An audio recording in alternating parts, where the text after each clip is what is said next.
మంచిర్యాల జిల్లా లక్షిటిపేట మండలంలో దొంగ నోట్ల చెలామణి కలకలం రేపింది.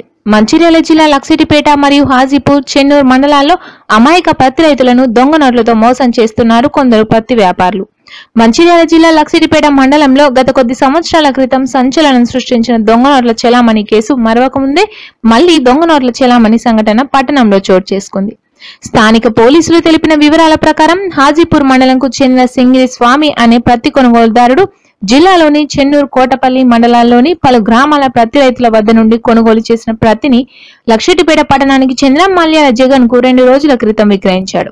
విక్రయించిన ప్రతికి అతనిచ్చిన 1,35,000 రూపాయలు ఆయా గ్రామాల రైతులకు చెల్లించాడు.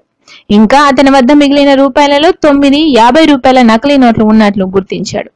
వెంటనే సదరు ప్రతి వ్యాపారిని నిలదీసి పోలీసులకు ఫిర్యాదు చేయడంతో పోలీసులు రంగప్రవేశం చేసి రైతుల వద్దకు వెళ్లి విచారణ చేపట్టారు.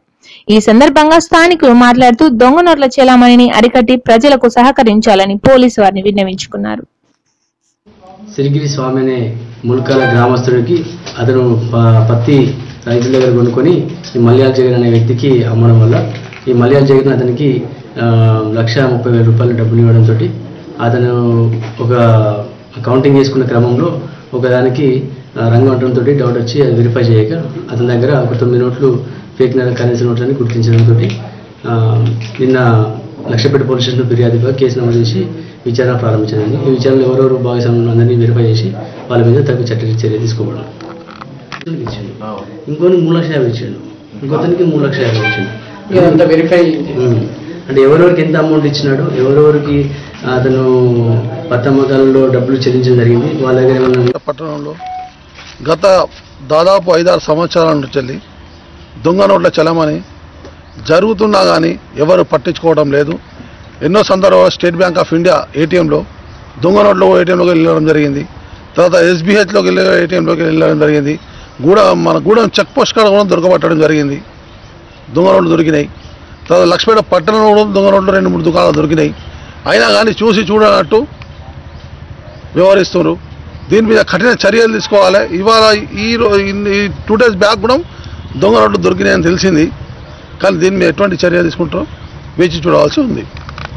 పేటలో గతంలో దొంగ నోట్లకు సంబంధించినటువంటి ఫేక్ నోట్స్ సంబంధించినటువంటి అనేక మంది నిర్వహించడం వల్ల వాళ్ళ మీద కేసులు కూడా కావడం జరిగింది. ఇటీవలనే నిన్ననే మరి ఒక కేసు దొరికినట్టుగా పేపర్లో చూడడం జరిగింది. అయితే గతం లోపల కూడా జరిగినాయి, ఇప్పుడు కూడా ఇంకా కంటిన్యూషన్ జరగడం జరుగుతుంది. ఈ దొంగ నోట్ల మార్పిడుల వల్ల పేద ప్రజలు, మధ్యతరగతి ప్రజలు మోసపోతున్నారు, తీవ్రంగా మోసపోతున్నారు. వాళ్ళు మోసపోకుండా సంబంధిత అధికార యంత్రాంగం పటిష్టమైనటువంటి చర్యలు తీసుకున్నట్లయితే వీటి మీద దొంగ నోట్లను అరికట్టడానికి అవకాశం అనేటువంటి ఉంటుందని మేము అభిప్రాయపడుతున్నాం. అదే మాదిరిగా గతంలో మేము ఈ విషయమై ఫిర్యాదు కూడా సంబంధిత అధికారులకు రాష్ట్ర, కేంద్ర స్థాయి లోపల కూడా ఫిర్యాదులు చేయడం జరిగింది. మరి వాటి రిజల్ట్ ఏందనేది మాకు ఇప్పటివరకు తెలియదు. అయినప్పటికీ మేము కోరుకునేది ఏంటంటే పేద, మధ్యతరగతి ప్రజలు మోసపోకుండా సంబంధిత యంత్రాంగం చర్యలు తీసుకున్నట్లయితే మరి బాగుంటుందని మేము అభిప్రాయపడుతున్నాం.